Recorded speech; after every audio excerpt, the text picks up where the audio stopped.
Hello, dear viewers and listeners. Today, I am going to present for you about Ukrainian Russian war, explained using Marxism and its impacts. As I promised earlier, I am going to present for you how Marxian theory can explain the Ukrainian Russian war. Stay tuned with us. Subscribe and share. Please be with us. As explained in the previous video, we have presented about Marxism. To summarize what Marxism is about, let me give you some tips. Marxism is about bourgeoisie and proletariat, or the division of class. The international capitalist system has created the divided world. According to Marxians or neo-colonial theorists, the world is divided into two, the global north and the global south.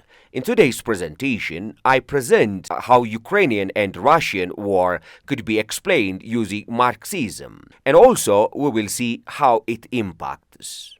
Karl Marx is a thinker who wrote two major books. The first one is the Manifesto of the Communist, and the other one is the Critique of Political Economy. I think you read them before. Marxism, or the theory proposed by Karl Marx, is mainly about the theory of capital accumulation. The history of capitalism is about its increase and its expansion. Capitalism is an economic system based on the private ownership of the means of production and their operation for profit. Capitalism can be explained with its central characteristics as follows. One is capital accumulation. The second one is competitive market, price system, and the fourth one is private property. Capitalism is an economic system with central characteristics that comprises of the following major points. Let's list them. The first one is capital accumulation. Second, competitive markets. Third, price system. Fourth, private property. And the fifth one is it is majorly about making profit. As the name capital indicates, it's about competitive market or creation of competitive market in a given state or throughout the world is expected for capitalist idea followers. And they propose the idea of price system and private property ownership opposite to communism or Marxian thought. They majorly focus on making profit. As the above points explain capitalism in its history, as the above 5 points I explained show, capitalism in its history is about expansion that comes in its growth.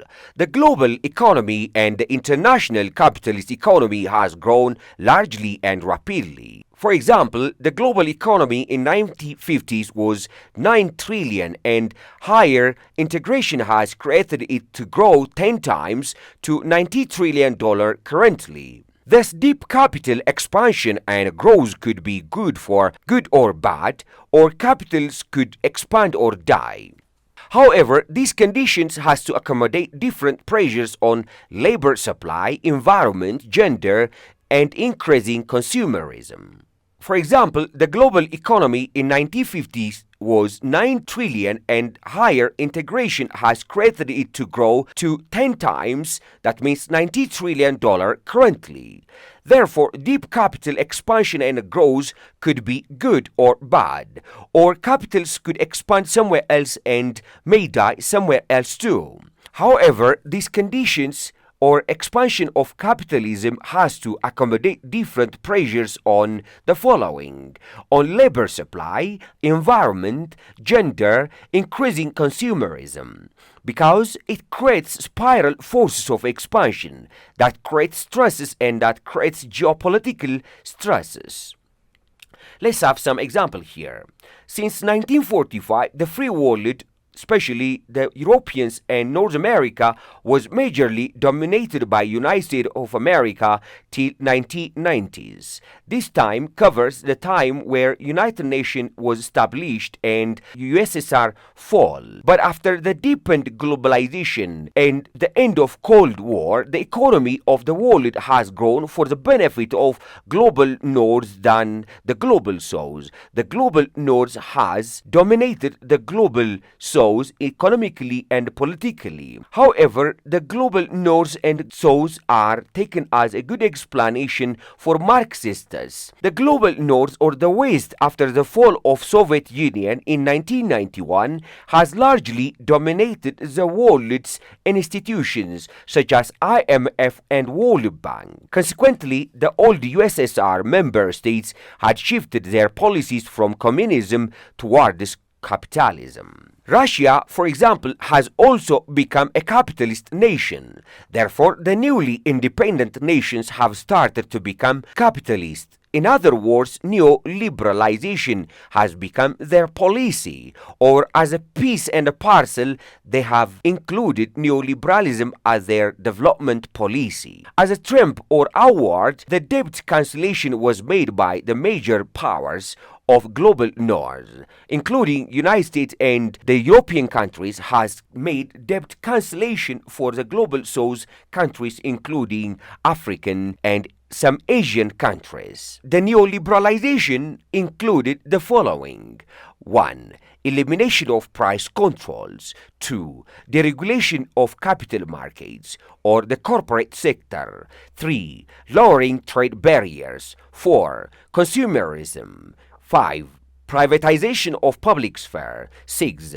Favor big business interests and the wealthy, and military force used to repress opposition abroad as well as at home.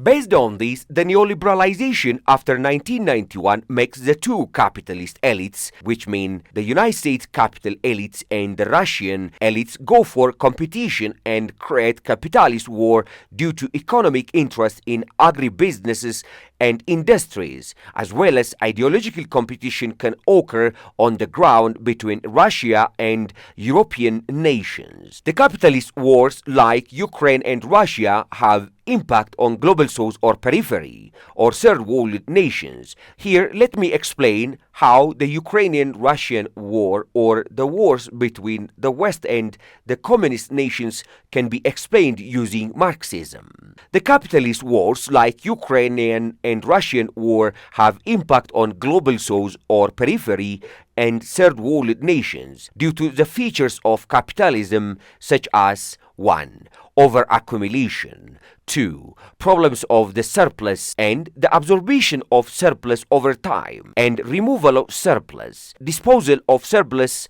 produced by the big military and technological industries with spatial fix in a manner of going to war. If you see the wars that occur between the West and the communist nations, authoritarian states, they have been taken as a reason of capitalist features. Overaccumulation of weapon and food production might bring countries to have their own war. The nations saturated with high amount of production go for war to dispose the surplus. If they don't have war or instability, the capacity to create market for the surplus goes less or decreases. Thus, the capitalists in both parties create war or wage war. The current war between Russia and Ukraine is explained by different journalists and political scientists in different terms by different thinkers. For this presentation, it could be summarized as follows. For liberals, the war between Russia and Ukraine is a war of international order violation. The United Nations Charter is violated by Russia by aggressive manner. Russia has aggressively violated the international order and the United Nations Charter that prevents or prohibits countries from invading others. Whereas for realists, it's about sovereignty and hegemony. If you see this, sovereignty of Ukraine is violated by Russia, But the power politics indicates that the expansion of NATO is an aggression made by NATO member states on Russia. Russia has its regional hegemony and role. So in order to show its hegemony and use its veto power, it acts with a power perspective. This could be explained as the power politics has emerged, especially with the description of John Mersheimer's offensive realism. For Marxists, the war between Russia and Ukraine is a war between two great powers or great capitalist nations, Russia and USA or NATO, which is not about sovereignty, defending the rights of minorities or international order, but it is about the following.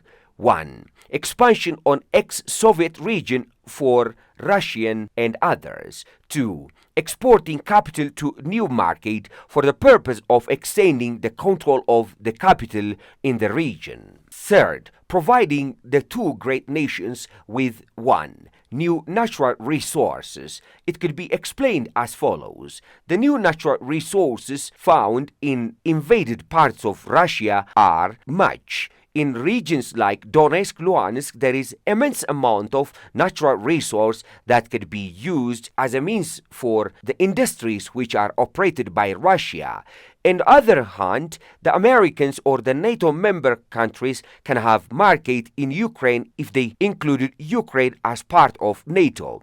And the second one is human resource. If you see how European states use the war, the new natural resource to exploit for benefits and control the economic failure at home. If you see how European states, that means both parties, the Russians and the Europeans, there is a very clear path. They use the war, threat of nuclear propaganda, the new natural resource to exploit for profits and control the economic failure at home, or as destruction. In other terms, to distract the people from their less performances. For example, Putin may have its own character, which is identified as dictator. In order to remove pressure that comes from oppositions, such wars could be used. The destruction to sustain power continues. The interest of the ruling classes in each nation deepens and widens. It also widens the global South-North division. But as Marxists note, when the proletariat realizes its exploitation, the workers or the proletariat unite to create a class consciousness to overthrow the capitalist status quo.